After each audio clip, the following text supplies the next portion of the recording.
Assalamualaikum warahmatullahi wabarakatuh. Kembali lagi bersama saya Ridwan Hasim di channel Pendidik Petualang. Di video kali ini saya akan membahas tentang soal PPKI Tes Wawasan Kebangsaan CPNS 2021 berdasarkan Permen Pan RB nomor 23 tahun 2019. Ini soal request dari saudara Febriman Sitompul ya. Terima kasih atas sarannya. Dan mohon maaf hari ini baru saya bisa kerjakan karena memang saya sudah menjadwal beberapa hal ya terkait dengan updatean saya, uploading saya ke YouTube itu per hari memang sekarang sudah mulai terjadwal berbeda-beda soal dan bahasan karena sekarang fokusnya terbagi menjadi dua, CPNS dan P3K. Jadi kawan-kawan yang masih bingung menentukan ikut CPNS atau P3K, silahkan bisa mengikuti kedua-duanya di channel ini. Oke, dan yang memiliki saran tentang pembahasan soal berikutnya, silahkan juga kirimkan sarannya di kolom komentar ya. Oke, sebelum kita bahas video ini, mohon untuk kawan-kawan yang belum subscribe channel ini agar melakukan subscribe, like, komen, dan share video ini. Dan semoga juga bermanfaat.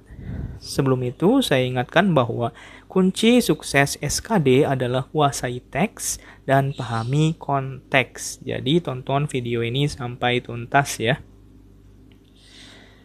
Soal pertama, pada tanggal 7 Agustus 1945, BPUPKI dibubarkan oleh Jepang. Sebagai gantinya dibentuklah A. Panitia Kecil, B. KNIP, C. PPKI, D. Panitia 9, E. DPR GR.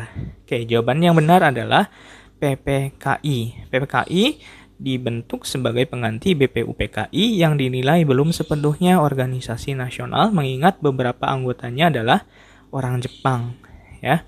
Karena BPUPKI juga sebelumnya kan wakilnya ada salah satu wakilnya itu yang orang Jepang ya, yakni Ichibangase Yoshio, dan beberapa anggotanya juga memang ada orang Jepangnya juga. Nah, sementara untuk PPKI sendiri itu orang-orang Indonesia semua.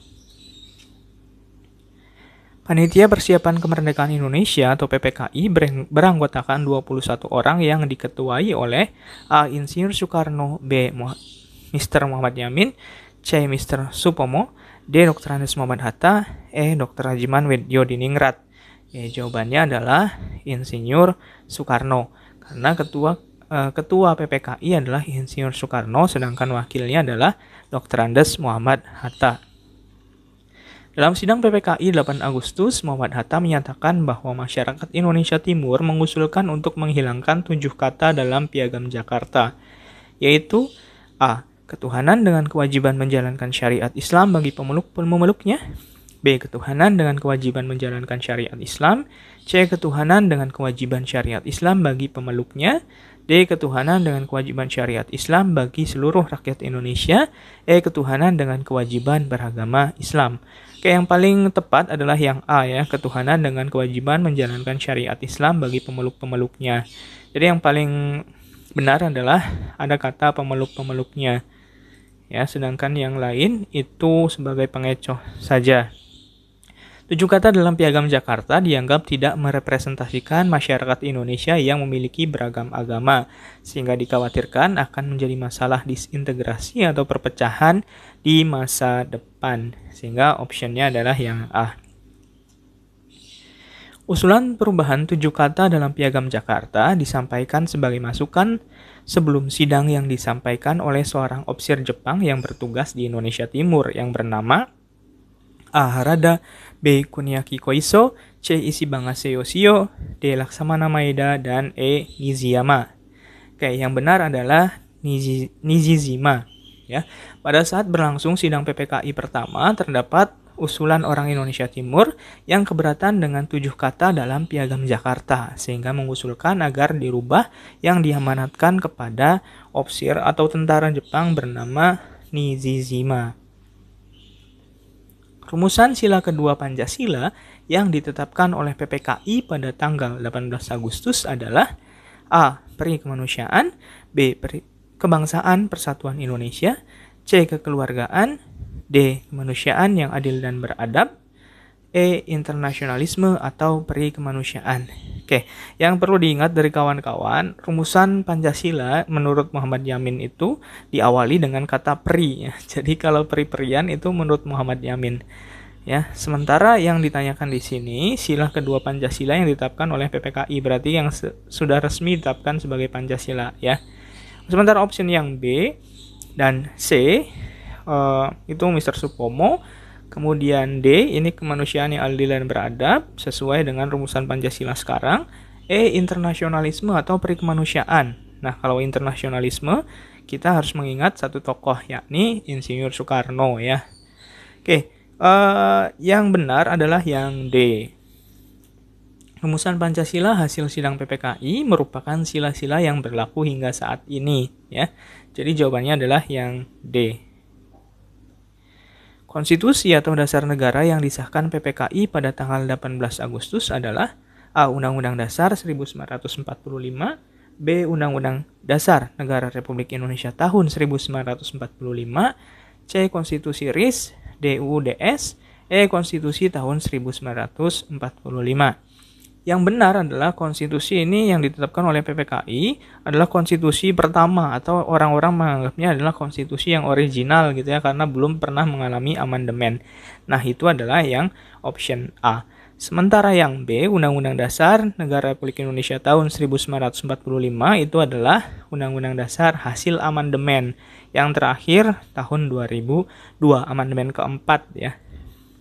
Jadi untuk membedakannya itu Undang-Undang Dasar 1945 adalah yang berlaku pasca Indonesia merdeka, sementara Undang-Undang Dasar Negara Republik Indonesia tahun 1945 adalah undang-undang yang sekarang digunakan atau yang telah mengalami amandemen sebanyak 4 kali. Keputusan sidang PPKI tanggal 18 Agustus 1945 menghasilkan 3 hal, antara lain mengesahkan Undang-Undang Dasar Negara mengesahkan Undang-Undang Dasar 1945 tanpa kata NRI seharusnya, menetapkan Insinyur Soekarno sebagai Presiden dan Dr. Andes Muhammad Hatta sebagai Wakil Presiden Republik Indonesia. Ada 3 hal atau 3 hasil sidang PPKI tanggal 18 Agustus. Ya. Yang terakhir adalah membentuk Komite Nasional Indonesia Pusat atau KNIP. Ya, hasil sidang PPKI 18 Agustus mengesahkan Undang-Undang Dasar 1945, menetapkan Insinyur Soekarno sebagai Wakil Presiden dan Dr. Andes Muhammad Hatta sebagai Wakil Presiden, serta membentuk Komite Nasional Indonesia Pusat atau KNIP. Insinyur Soekarno sebagai Ketua PPKI dalam sambutan pembukaan sidang mengemukakan harapannya, yakni A. Mengikuti garis-garis besar yang telah dirancangkan oleh Dr. Ritsus Zumbi Teo Sakai dalam sidangnya yang pertama. B. Mengikuti garis-garis besar yang telah dirancangkan oleh Dr. Ritsus Zumbi Teo Sakai dalam sidangnya yang kedua. C. Mengikuti garis-garis besar yang telah dirancangkan oleh Dr. Ritsus Zumbi Teo Sakai dalam sidangnya yang ketiga. Mengikuti garis-garis besar yang telah dirancangkan oleh Dr. Ritsus Zumbi Inkai dalam sidangnya yang pertama. E. Mengikuti garis-garis besar yang telah dirancangkan oleh Dr. Ritsus Zumbi Inkai dalam sidangnya yang kedua. Oke, jawabannya adalah yang B ya. Mengikuti garis-garis besar yang telah dirancangkan oleh Dr. Ritsus Zumbi Teo Sakai dalam sidangnya yang kedua.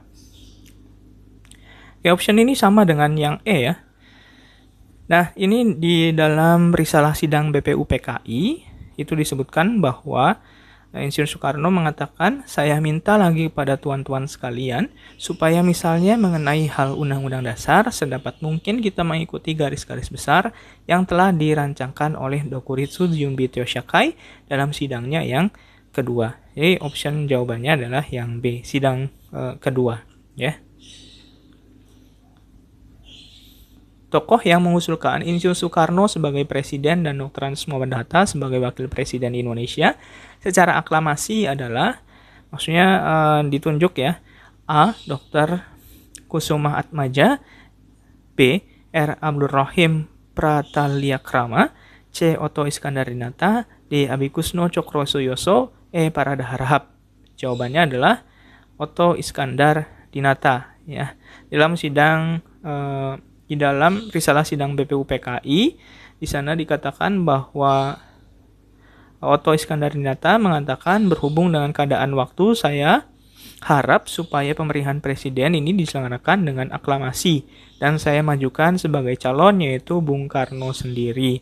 Tepuk tangan dari orang-orang yang hadir di situ juga. Termasuk beliau juga yang mengusulkan agar wakil presiden Indonesia adalah Dr. Andes Muhammad Hatta. Tapi ini karena terlalu sempit space-nya ya untuk pembahasan, jadi tidak sempat untuk dimasukkan. Tapi keduanya yang mengusulkan Insinyur Soekarno kemudian Dr. Andes Muhammad Hatta sebagai presiden dan wakil adalah Otto Iskandar-Dinata.